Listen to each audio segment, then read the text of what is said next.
아시아 쿼터가 정말 재밌습니다. 왜냐하면 올 시즌 아시아 쿼터가 미치는 팀의 전력에 끼치는 영향이 너무 크기 때문이죠. 지금 현재 뭐 아시아 쿼터로 성공한 선발 투수도 있는 반면 불펜에서는 생각보다 크게 재미를 못 보고 있어요. 그런데 자, 만약에 같은 돈이에요. 유격수를 데려온다. 선발 투수를 데려온다. 불펜 투수를 데려온다. 누구를 데려오고 싶으세요? 저는 유격수입니다. 물론 상황마다 다르죠. 팀에 완벽한 유격수가 있다면 굳이 아시아 쿼터를 데려올 필요는 없겠죠. 그런데 박찬호 선수라는 정말 기아에 너무너무 중요했던, 그러니까 수비도 좋았고 출루율도 나쁘지 않았고 도루도 할 수 있었던 그런 박찬호 선수가 80억으로 두산으로 나갔어요. 그러면 기아 같은 경우는 이 데일 선수가 오지 않았다면 뭐 정현창, 뭐 박민 이런 선수들로 유격수를 메꿔야 됐거든요. 그런데 그게 사실 1군에서 어느 정도 보여준 적은 없었던 선수들이기 때문에 그래서 과감하게 아시아 쿼터로 유격수 제리드 데일 선수를 영입했고요. 진짜 재밌습니다. 너무너무 재밌는 게 이 선수가 지금 어마어마한 기록을 세워나가고 있어요. 그리고 이 선수는 돈도 20만 달러를 받은 선수가 아닙니다. 자, 그 다음에 기아 이범호 감독님에 대한 이야기도 할 수밖에 없는데요. 제가 기아 영상을 많이 올렸을 때 기아 팬들이 항상 이런 얘기를 하더라고요. 이범호 감독 얘기 좀 다뤄달라. 이범호는 정말 별로다. 이범호는 교체해야 된다. 이런 얘기를 제가 진짜 댓글로 많이 들었거든요. 근데 그때마다 저는 그래도 이범호 감독님 괜찮은 감독님 같은데요? 라고 이야기를 했는데 지난 시즌과 올 시즌 이범호 감독님이 뭐가 달라졌는지 그 부분에 대한 이야기도 영상 시작하도록 하겠습니다. 자, 일단 데일 선수 이야기를 먼저 할 수밖에 없죠. 데일 선수 기사가 쏟아지고 있습니다, 지금. 왜냐하면 기아가 지금 너무 지금 데일이 지배한다 이런 얘기가 나와요. 단돈 2억 기아 내야수의 맹활약. 지금 조국 호주에서도 들썩인다. 자, 이게 왜 그러냐? 무려 12경기 연속 안타를 쳤다. 데일이 지배하고 있다. KBO 리그를. 그러면서 지금 타율이 3할 4푼 8리다. 출루율이 무려 4할 4리다. 그런데 이 포지션이 가장 수비가 어렵다는 유격수기 때문이죠. 그래서 이 데일 선수가 지금 KBO 리그에서 12경기 연속 안타를 치고 있어요. 이게 지금 말이 한다는 거죠. 그래서 호주에서는 흥분할 수밖에 없습니다. 지금 실제로 되게 재밌는 게 일어나고 있는데요. 아시아 쿼터로 누구를 데려올 거냐 했을 때 다 일본 선수를 데려올 거라고 생각했어요. 네, 카라엘진님 안녕하세요.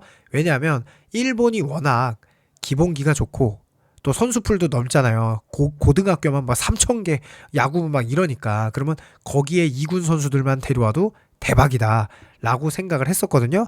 그런데 현실은 지금 아시아 쿼터 호주에서 온 선수 데일과 웰스, 그 다음에 대만의 왕앤청, 물론 일본에서 뛰다 온 선수지만 그 세 선수가 제일 그래도 좀 경쟁력을 보이고 있고 나머지는 생각보다 경쟁력을 보여주지 않고 있거든요. 그 이야기는 나중에 아시아 쿼터 영상에서 자세히 다루도록 하고요. 오늘은 이 데일 선수 이야기를 해야겠죠. 자, KBO 첫 출전입니다. 3월 29일. 그러니까 개막이 3월 28일이었죠. 그런데 7890님 안녕하세요. 지금 SSG 랜더스전에 2차전부터 출연을 했어요.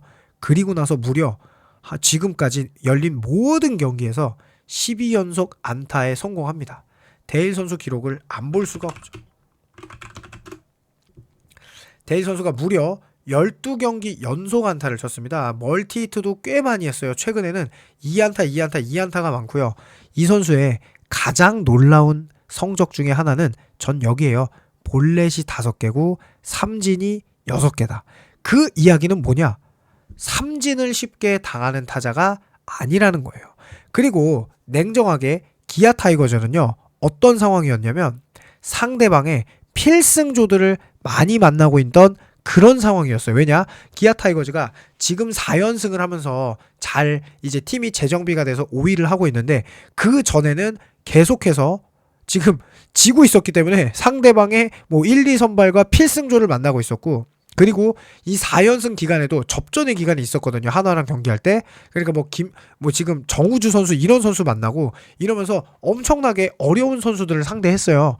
근데 그럼에도 불구하고 이 선수가 타율이 무려 3할 4푼 8리, 출루율이 4할 4리, OPS가 0.839거든요. 그러면 지금 데일이 어느 정도를 하고 있는지 한번 전체 유격수를 한번 봐보자고요. 이 포지션 유격수를 보도록 하겠습니다. 그래서 규정 전체를 딱 봤더니 야 괴물들이 많네. 현재 자 박성환은 뭐 너무너무 괴물 같으니까 지금 박성환이 타율이 5할에 지금 OPS가 1.336 이렇게 있고, 심우준이 지금 미쳤어요. 심우준이 3할 2푼 4리에 OPS가 0.943. 그 다음에 박찬호도 좋은데요. 수비가 좋죠. 데일 선수는 공격에서는 3위예요. 자 박찬호는 오펜스 WR은 0.36, 디펜스는 0.17이에요. 지금 박찬호를 보면 2할 7푼 1리, OPS가 0.729죠. WRC 플러스도 95.5예요. 그런데 데일 선수 같은 경우는 지금 양우현 선수는 뭐 출전수가 너무 적으니까 김주원보다 잘하고 있어요. 지금 보면 데일 선수가 3할 4푼 8리, OPS가 0.839, WRC 플러스 127, 오지환 선수도 3할 3푼 3리, OPS 0.846, 그 다음에 WRC 플러스 131.7 이렇게 되고 있거든요. 그러니까 야 이거 생각보다 너무 괜찮은 거야. 수비도 솔직히 말해서 나쁘지가 않아요. 그러면 데일에 제가 세부 지표를 한번 봐볼게요. 세부 지표. 세부 지표. 자 보시면 세부 지표가 이겁니다. 스윙 대비 컨택률 무려 81.5%입니다. 81.5%. 헛스윙 비율이 18.5. 그러니까 헛스윙이 뭐 아주 많다라고 볼 수는 없어요. 그 다음에 이거는 투 스트라이크 이후의 삼진이거든요. 투 스트라이크 이후의 삼진이 8.6%. 그러니까 생각보다 삼진을 안 당하고 있고요. 자 지금 보시면 스트라이크 존 안의 컨택률은 70.1이고요. 스트라이크 존 밖의 스윙을 36.3. 어쨌든 컨택률이 25%. 그러니까 생각보다 헛스윙을 많이 당하는 그런 타입은 아닙니다. 그런데 아까로 넘어갈게요. 여기로 넘어가면 자 이게 있었죠. 그러면 2025 시즌으로 봐보자고요. 2025 시즌의 유격수 타율이 2할 8푼 9리, 2할 7푼 4리, 2할 5푼 4리, 2할 8푼 5리, 2할 5푼 3리. OPS로 보면은 0.8이 넘는 선수가 김주원 하나, 나머지는 다 0.7대거든요. 그래서 데일 선수가 저는 솔직히 15만 달러 비싸게 온 선수가 아니에요. 그래서 냉정하게 데일 선수가 그냥 시즌을 많이 뛰어주기만 하고, 그 다음에 아주 훌륭하진 않더라도 2할 7, 8푼 쳐주면 2할 7푼 쳐주는 선수가 별로 없어요. 유격수에 실제로. 이게 안재석 선수도 조금 나왔고 하주석 선수도 유격수로 막 많이 나온 건 아니거든요. 그렇기 때문에 2할 7푼 쳐주는 유격수가 김주원, 박성환, 이재현, 뭐 박찬호 이렇게 보면은 그냥 요 정도 레벨만 해줘도 아시아 쿼터를 가장 이득을 많이 본 선수다라고 할 수 있다. 그렇게 얘기 드릴 수 있고요. 12경기 연속 기록을 쓰고 있는데 최장 기록까지 세울지 되게 궁금한데, 이 데일 선수는 기본적으로 정말 잘 밀어치는 선수예요. 그러니까 정우주 선수의 공도 되게 빨랐는데 이 선수가 잘 밀어치더라고요. 자, 제가 요 토요일 경기가 제일 기억이 나요. 요게 8회 이 순간이 되게 기억이 납니다. 데일이 나왔는데 지금 보시면 박재현이 내야 안타를 쳐요. 그 다음에 데일이 이때까지 정우주가 안 흔들렸거든요. 공을. 지금 153, 152, 153 굉장히 빠르잖아요. 근데 이 타구를 완벽하게 밀어칩니다. 그러니까 데일의 가장 큰 장점은 뭐냐면요, 밀어치기를 진짜 잘해요. 그래서 이 밀어치기를 하면 보통 이 땅볼이 나오면서 뭐 이 땅볼로 내야를 뚫거든요. 그런데 이 선수는 땅볼이 공이 떠서 가요. 공이 떠서 내야수키를 살짝 넘기는 타구가 굉장히 많습니다. 제가 봤을 때. 그래서 안타 확률이 높은 거거든요. 그래서 데일 선수가 솔직히 저는 삼진을 많이 당하지 않기 때문에 타율에서 그렇게까지 손해를 볼 타자는 아닌 것 같아요. 안타 확률이 되게 높은 타자거든요. 그거는 WBC에서 대만을 상대로도 뭐 한국을 상대로도 그리고 호주에서 데일이 타율이 제일 높았어요. WBC에서. 그 정도로 데일은 타격에는 어느 정도 재능이 있구나 라고 볼 수 있는 선수가 되겠고요. 자, 이범호 감독에 대해서도 이야기를 잠깐 하도록 하겠습니다. 이범호 감독님이 완전히 바뀌었어요. 자, 작년에 기아의 라인업은요, 베테랑이 많았습니다. 박찬호도 있고 최용호도 있고, 그리고 기본적으로 많은 이 팀들이 기아는 무조건 절대 1강이다. 25시즌에 이런 생각을 했어요. 그러면은 이범호 감독이 24시즌에 기아의 감독을 하자마자 우승을 했어요. 그러니까 이범호 감독님 입장이 돼서 생각을 해보면, 야, 이 기아는 가만히 놔둬도 잘하는 팀이구나 라고 생각을 했을 수도 있어요. 왜냐하면은 이범호 감독도 프로 선수 생활을 되게 오래 했던 사람이고, 그리고 워낙 베테랑들이 많았기 때문에 그냥 기아의 선수들을 놔뒀습니다. 웬만하면 개입하지 않았어요. 근데 이범호 감독님이 올해 스프링 캠프 기간에 이런 얘기를 합니다. 올 시즌은 적극적으로 내가 개입을 하겠다. 그리고 되게 재밌는 장면이 보이는데요. 자, 4회 장면으로 볼게요. 4회입니다. 4회예요. 자, 2루타를 치고 나성범이 안타를 치고 나갑니다. 그리고 지금 한준수가 안타를 쳐요. 그런데 박상준 타석에 바로 김규성으로 교체를 합니다. 4회예요, 지금 여기가. 4회. 4회인데 한준수는 잘 치고 나성범도 잘 치고 카스토로도 잘 치잖아요. 그런데 박상준 선수는 출루율은 높지만 타율이 낮잖아요.